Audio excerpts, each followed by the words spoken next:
This is Townsquare Sunday on 1420 WBSM, a place where people come together to talk about some of the good things happening in and around New Bedford. A place to share, a place on the radio for the people. Come together right now over me. And now, the moderator of Townsquare Sunday, 1420 WBSM's Jim Phillips. Yes, I know you're tired of the weather, but we have plenty to talk about to take your mind off the weather. This is Townsquare Sunday. Good morning. I'm your host, Jim Phillips. Up next, someone who has been working on the front lines with families from Puerto Rico who are relocated to New Bedford, displaced last year by Hurricane Maria. Welcome to Darlene Spencer of the Family Service Center of the United Way, New Bedford. Darlene, thanks for coming in. Good morning, Jim. You and your staff members at the United Way, the numbers I find really quite high. You've been working with more than 200 families since that hurricane, 500 individuals, and most of them came here with just about nothing. Is that right? That's correct, Jim. Tell me how bad the situation was in that first wave and the waves after. Sure. Many of the families, as you know, were escaping an island that was ravaged by not only one hurricane, but two hurricanes. No electricity, no running water, no facilities, no school, nothing. So they came, actually, a lot of them with the clothes on their back or maybe a suitcase or two, and that's about it. Mm-hmm. And some had families here, some had family members here. Yes, the majority of folks that came to New Bedford did have families or friends. They had some connection to New Bedford, and that's why they were here. Okay. And who made that determination? How did they get here, I guess, is one of the things that I wonder about. Were the people in Puerto Rico directing them? No, not necessarily. I think when we've heard from families is, again, they've had family here. They knew the situation was very dire. They knew that they probably weren't. We had a family that was living in the airport. They knew the hurricane was coming. They went to the airport because the airport was shut down. But they were there when the first flight went out, so they knew that was going to happen. They had the means to do that, so they were able to do that. So they, them being in New Bedford, we're actually one of many cities in Massachusetts that have the families have relocated to Massachusetts. We're actually in these. When we look at where families, when they relocated out of Puerto Rico because of the hurricane, a lot of families went to either Florida, New York, and actually Massachusetts is the second state by numbers that we have had families come. So tell me about the process in getting these folks relocated. First off, I think, you've got a family service center within the United Way, but you don't really expect to have an influx of people, and then, of course, we have a natural disaster, and here they come. What did you have to do to get ready? So our Family Resource and Development Center is a place where any family can come with children 0 to 18 to get support on information and resources. And we have parent education groups. We have parent-child activities. So we were already sort of prepared to take in. We see normally a lot of families that are homeless or about to be homeless. A lot of families we do have a lot of resources in this city, and a lot of times, though, for a lot of different reasons, family get lost in the system, and sometimes we're the last place they show up looking for help. So we are in the business of helping and supporting families. So this wasn't new to us. What was new to us was the amount of numbers. We have been in existence now for over 5 years. We have seen our numbers of families coming to grow, but to have this instant at we had the highest peak we had in 1 week, we had 20-something families coming into us at that particular week. And that kept going, So for us, it was the numbers, the amount. And then the other piece for us, I think, was somewhat newer, was the intensity of the need. We've, again, dealt with homelessness, but we are now dealing with a family that's been in a disaster, that has trauma, from a disaster in their life. So dealing with all that, and I think, again, the numbers was quite impactful for us. So what's the process in getting them relocated? I mean, a family comes in. You may have a husband and wife. By the way, these folks are all U.S. citizens. Yes. Puerto Rico is a U.S. territory. They're U.S. citizens. They come in with children. And what do you do first? Like, I think, I'm a layman on this, but I would say housing is the number one thing. Absolutely. So just any family that comes into the center, they have what we call an intake. So what's different, again, about these families is that they, because they've been in a natural disaster, they qualify for certain things. So one of the first things we modified, I guess, our intake, the normal questions, who you are, where you're living, how many children you have, to include, have you applied for FEMA, which is the emergency management system, United States management system of getting aid when there's a disaster.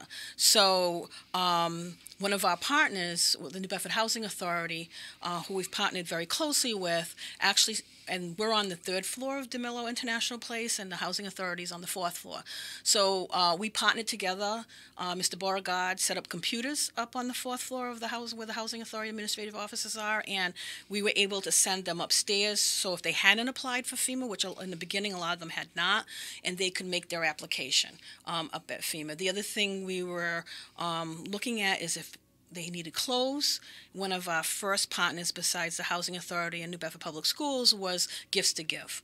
So Gifts to Give, as I think a lot of people know in the community, is a wonderful resource where families, children are given clothes and books and backpacks. And, they struggle sometimes with having supply.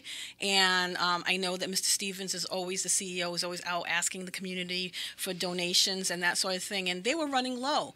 But he knew the priority for these children coming basically with nothing.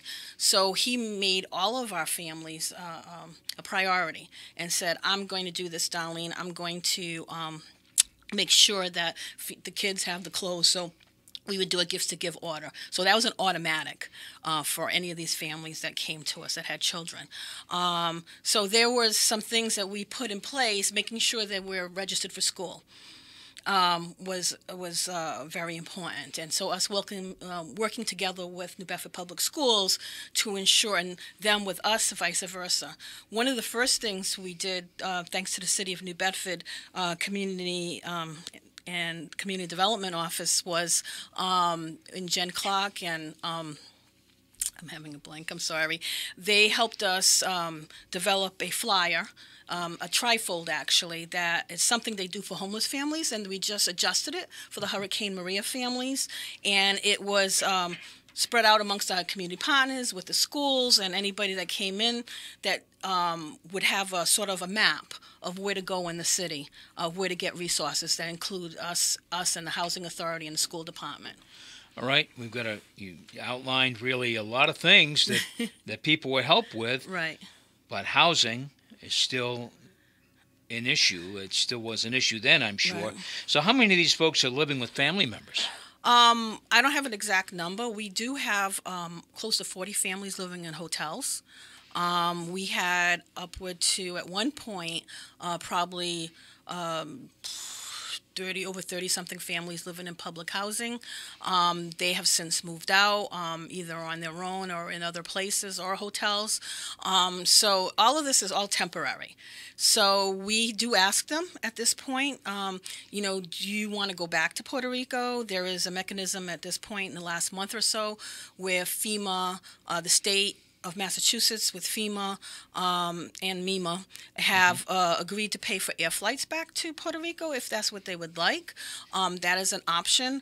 Many families are choosing to stay here because, as we have just seen, this week was the 6-month anniversary of Hurricane Maria.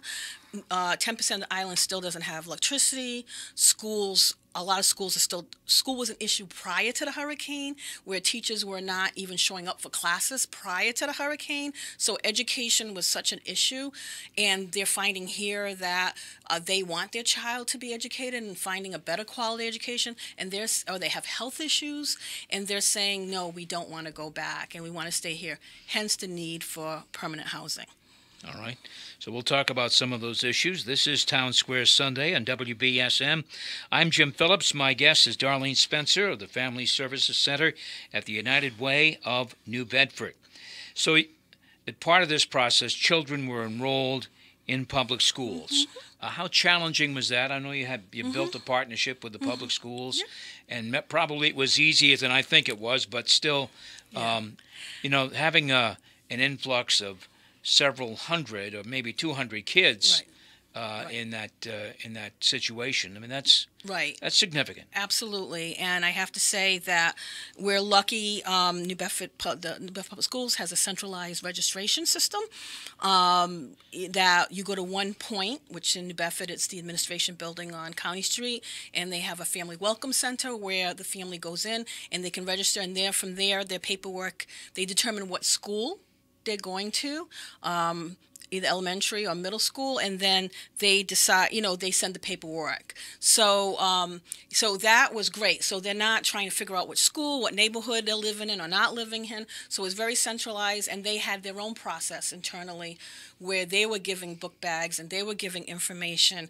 And they have actually since, because it's lessons learned as the months go by, set up even a protocol around asking questions of, what's going on, how you're doing, what are your strengths, what are your challenges, both to the parent if the child's old enough, to try to get some sense of who they are, because this was an emergency basis. Initially, a lot of the there was no electricity, as I said earlier, so there was no way to get records, school records. There was no way to get immunizations, any records, due to having the electricity down. So parents were coming with either nothing, or they had very bare minimum information on the education services that their child was getting in Puerto Rico. So it was basically assessing what this child needs. And I have to say, I think the school department did a great job in making sure both services and the language issue, that they got what they needed, and will be continuing to do that. 200 families, 500 people total. And the United Way stepped up to help. Are there still families coming? We've seen a decrease in the last month or so. There are less families coming. I'm not, a fortune teller. I can't tell what's going to happen in the next 3 months. But, if things don't get better in the island, which they're predicting, we may see another wave of folks coming in. At this point, because we have seen a slowdown in folks coming in, we're concentrating on those over 200 families to make sure they get what they need to live a productive life in our area. So that's my next question, really. Have you kept tabs on how many of those who were seeking refuge are now working here, contributing, being part of our society? I don't have an exact number for you, Jim, but we know a number of families, like the first two families that came, two sisters, they have permanent apartments, they are working, the kids are in school. We've had a number of families just this week. Some families have chosen to live in Forever.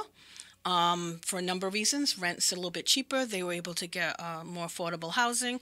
So we know a family that's moving into an apartment in Forever this week. So it's not as fast as I would like, and everything takes time. Them finding a job, then finding an apartment. Also, language is a barrier. Some of them do not speak English, or English is not their first language. So a number of them are taking English as a second language, and you, as I well know, if I had to learn Spanish fluently, it'd take me quite a few months to learn another language. So it's a process and takes some time, which, doesn't unfortunately correlate to the urgency around the housing issue. And does the Family Service Center walk them through that process? In other words, if they need education, English as a second language, Do they help them enroll? Do they help? Yes. Do they So we give meet them the with information Yeah. on any classes that are available. That is another issue that's been a long-term issue in New Bedford around the amount of English as second language classes that are needed in our area. Sure. So, but we do refer them. Discovery Language Academy just opened a class with a grant that they received along with New Bedford Public Schools for an ESOL class. So we give them information on whatever we think is housing. We work very closely with the Career Center, who actually just got a grant. The state got a grant from Department of Labor around supporting Hurricane Maria's families in person. So we're working very closely to make sure that all these bases are covered for them. So who foot the bill in the case of the United Way? FEMA? As far as the hotel use, yes, FEMA does have the benefits if they qualify, which means that their house had to be destroyed. There had to be some damage. Yes, so if that was the case, they would be eligible for some benefits, including potentially hotel. Every situation is a case-by-case basis. So The transportation to here, who paid for that? Was that FEMA? No. They paid on their own. That's Found why their we've way. seen waves. So Yeah. a lot of families have, if they didn't have the financial means, they would save, and then, or family members would send them money for them to come. So no, so there's been no cost to the state of anybody coming here, or in fact, as a social worker that's been doing this for many, many years, I don't see, the state has been great. Governor Baker has been great around acknowledging that we have the families here in Massachusetts that need support. But as far as financial resources are concerned, from the state perspective, from what I see, there has not been a lot put into that. So it's been actually the kindness of local folks that have come forth like gifts to give. We had Fairhaven High School students, Spanish class, knit hats and scarves, and people that they knew knit the kindness of local folks that have come forward to support. Catholic Social Services opened a food pantry for Hurricane Maria families for a couple of months. So it's been actually the kindness of our, which I've always said that New Bedford folks have great hearts, and that's been truly evident with the Hurricane Maria families.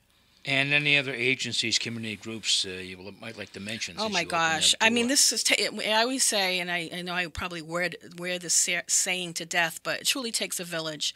And we actually convened what we call a service coordination meeting when this first started at the end of October, and a group of almost 20-something providers and partners came forward, and we're still meeting twice monthly. I think, New Bedford Public Schools, New Bedford Housing Authority, Catholic Social Services, I don't want to miss anybody. This is North Star Learning Centers. You mentioned there are 20. I'm not. Yeah, so it's been tremendous. We can't do it alone.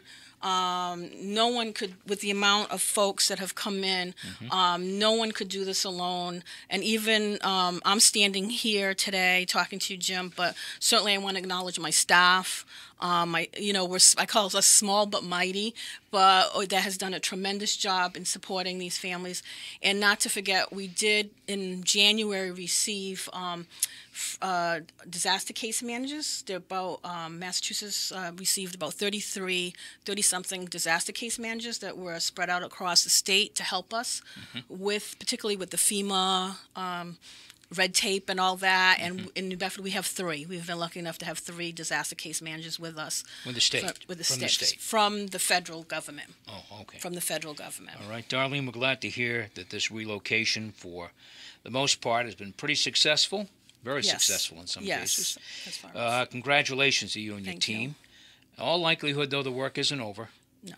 You'll be doing this for a while. Yes, absolutely. Darlene Spencer, thank you. Thank you, Jim. Thank you. Townsquare Sunday will return in just one moment.